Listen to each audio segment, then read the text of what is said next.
Bismillahirrahmanirrahim. Kita lihat nilainya. Apakah Anda yakin? Iya. Bismillahirrahmanirrahim. Alhamdulillah 100.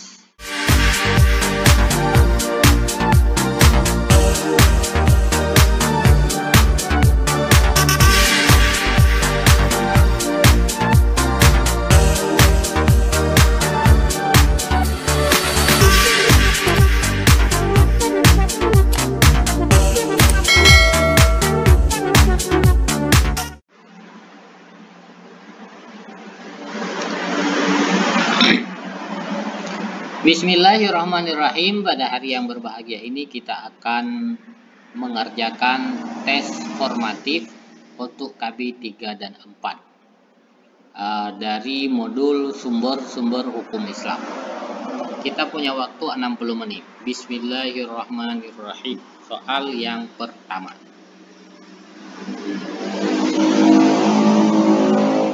Wow, lumayan panjang. Yang bukan rukun ijma berikut ini adalah A. Ada beberapa orang mujtahid tidak cukup dikeluarkan oleh seorang mujtahid apabila keberadaannya hanya seorang saja di suatu masa.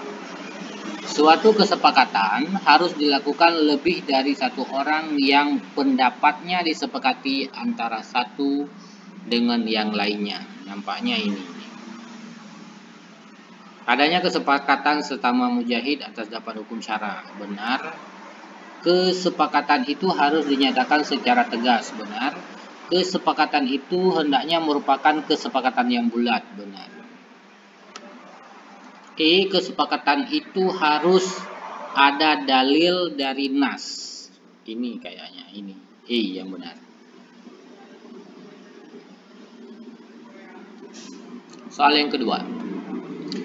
Ijma' terbagi dua, yaitu ijma' bayani dan ijma' sukuti.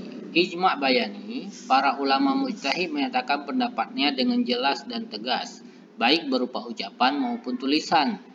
Ijma' bayani disebut dengan ijma' sarih, ijma' qauli, ijma' hakiki. Sedangkan ijma' sukuti yaitu para mujtahid seluruh atau sebagian mereka tidak menyatakan pendapat dengan jelas dan tegas, tetapi mereka berdiam diri saja atau tidak.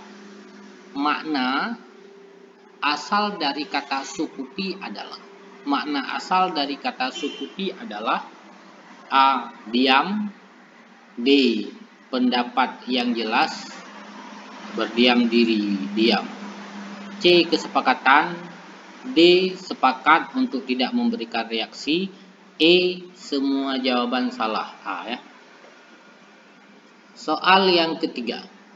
Ijma' yang dilakukan oleh Abu Bakar dan Umar bin Khattab disebut dengan A. Ijma' sahabat, B. Ijma' khulafaur rasyidin, C. Ijma' ahli Madinah, D. Ijma' khulafah, E. Ijma' syaikhani, karena dua orang, syaikhani. Objek ijma' ialah semua peristiwa atau kejadian yang tidak ada dasarnya dalam Al-Quran dan hadis. Peristiwa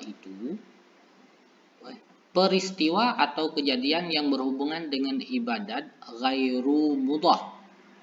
Ibadat yang tidak langsung ditujukan kepada Allah Subhanahu wa taala. Bidang muamalah, bidang kemasyarakatan, atau semua hal yang berhubungan dengan urusan duniawi, tetapi tidak ada dasarnya dalam Al-Quran dan hadis. Pertanyaannya, bagaimana dengan ibadah yang bersifat mudhah? A. Tidak bisa dijadikan ijma'. B. Bisa saja menjadikan objek ijma'. C. Bisa menjadi objek qiyas. D. Semua jawaban benar. E. Semua jawaban salah. Bagaimana ibadah yang bersifat mudhah? Mudhah adalah ibadah yang langsung ditujukan kepada Allah. Berarti tidak bisa.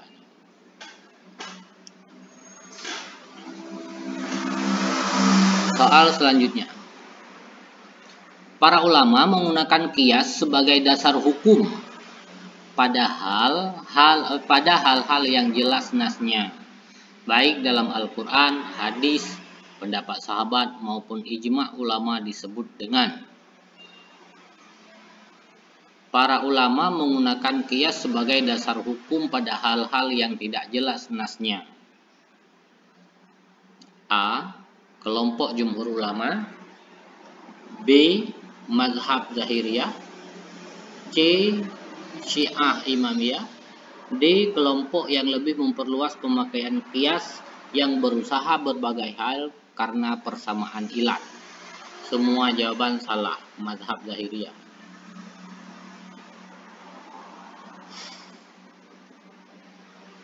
Sebagian jumhur ulama. Jumhur ulama yang benar. Soal yang keenam. Yang tidak termasuk rukun ilat adalah rukun ilat: A. Asal pokok. B. Ulama mujtahid. C. Furu' atau cabang. D. Hukum asal. E. Ilat. Ilat yang tidak termasuk hukum ilat. Ini kayaknya bukan ilat ini qiyas ini. Yang tidak termasuk hukum qiyas adalah ulama mujtahid. Soal yang ketujuh. Larangan memukul orang tua dengan larangan menyakiti atau berkata kepada mereka.